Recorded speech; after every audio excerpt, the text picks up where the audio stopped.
In the year 1588, the glimmering waters of the Atlantic bore witness to a monumental clash of naval forces that would shape the course of European history.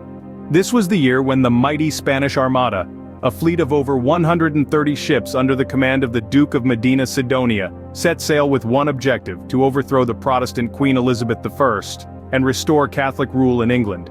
The Spanish Armada was a force to be reckoned with. It was an awe-inspiring fleet, carrying over 7,000 seamen and nearly 20,000 soldiers, ready to execute King Philip II's strategic plan. The Armada was an embodiment of Spain's maritime supremacy, a testament to its wealth and power in the 16th century. Its ships, bristling with cannons and muskets, were a sight that struck both fear and awe. The Armada's mission was driven by a mix of political and religious ambitions. King Philip II, a devout Catholic, sought to end Protestant rule in England and install a Catholic monarch. He also aimed to curb England's interference in the Spanish Netherlands and put a halt to English piracy that was disrupting Spain's lucrative trade routes. The Armada was led by the Duke of Medina Sidonia, an inexperienced naval commander, but a loyal servant of the king.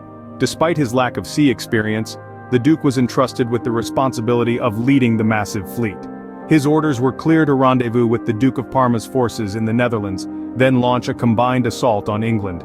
Yet despite its size and formidable firepower, the Armada's journey was plagued with challenges. The English Navy, under the command of the audacious Sir Francis Drake, was ready to meet the Spanish threat head-on.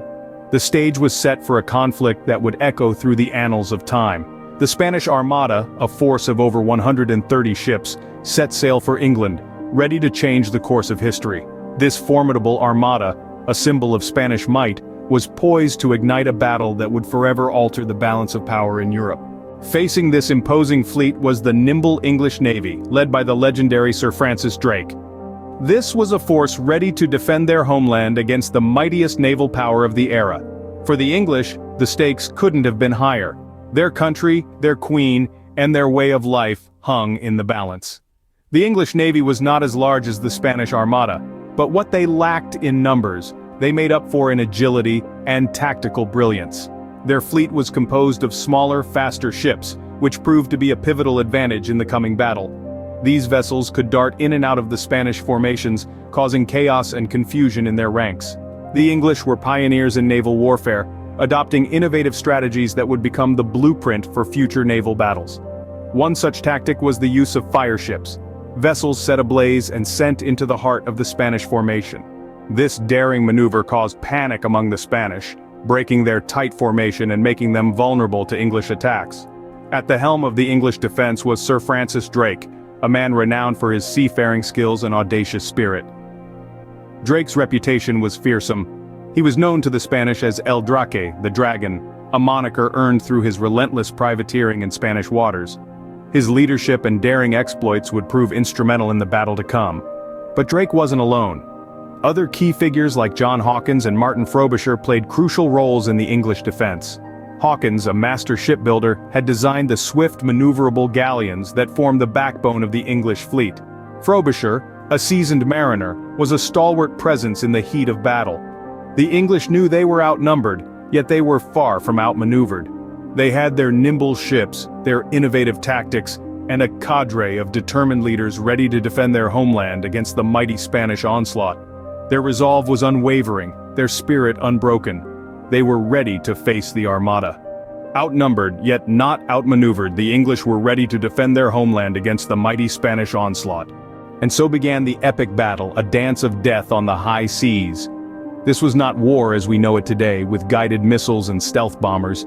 This was a clash of titans, where the roar of cannons echoed across the waves and the fate of nations was decided by wind and tide. The Spanish Armada, a seemingly invincible fleet of over 130 ships, sailed towards the English coast. The English, outnumbered but not outmaneuvered, had a plan. They sent out 8 fire ships, vessels packed with combustibles, into the midst of the Spanish fleet. Fear of explosion caused the Spanish to cut their anchors and scatter, disrupting their tight crescent formation. Now the English Navy, led by the likes of Sir Francis Drake, capitalized on the chaos. Their smaller, swifter vessels darted in and out of the Spanish Armada, unleashing volleys of cannon fire. The Spanish, with their larger, slower ships, were unable to effectively retaliate.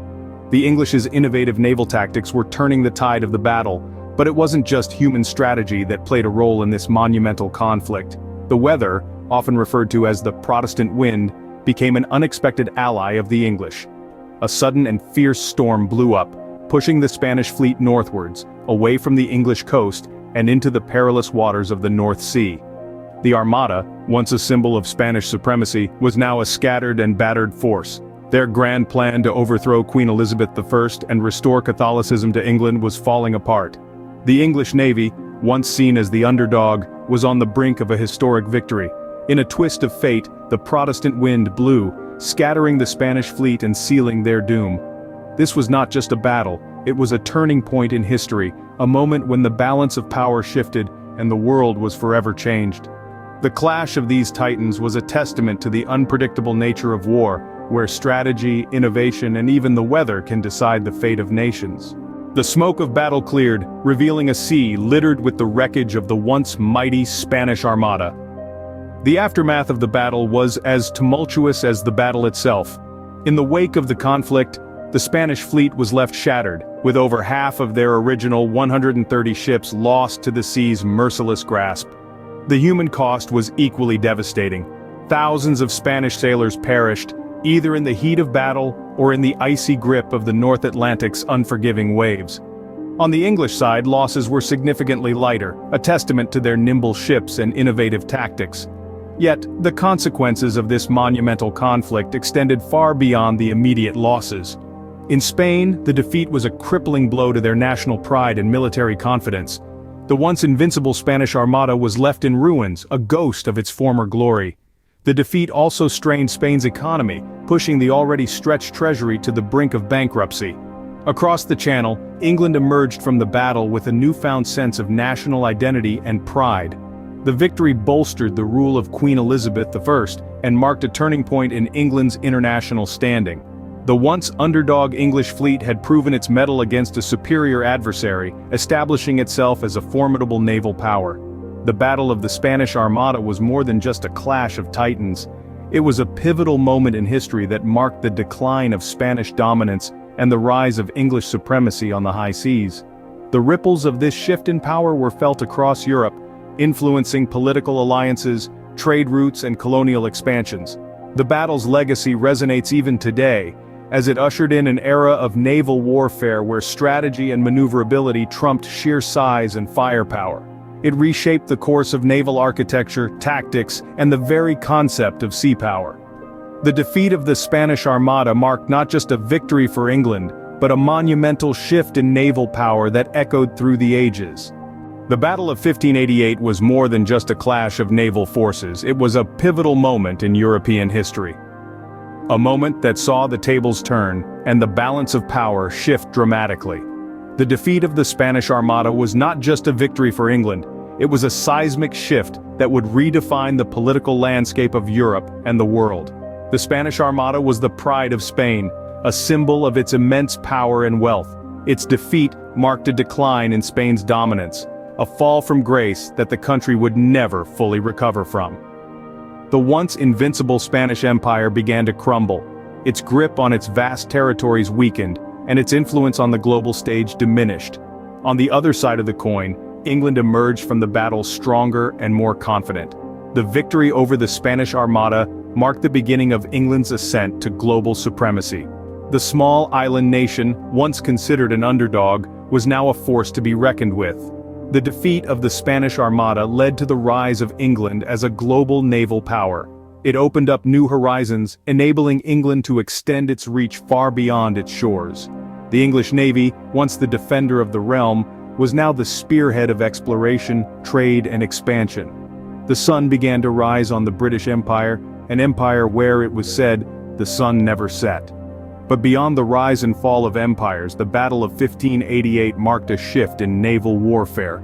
The victory of the nimble, faster English ships over the large, slow Spanish galleons highlighted the changing tactics in sea battles. It marked the end of an era and the beginning of a new one, where speed, maneuverability, and firepower became the keys to victory. Even today, the echoes of that fateful battle reverberate, reminding us of a time when the fate of nations was decided on the open seas. It's a stark reminder of how the tides of history can turn, and how the waves of change can shape the world we live in.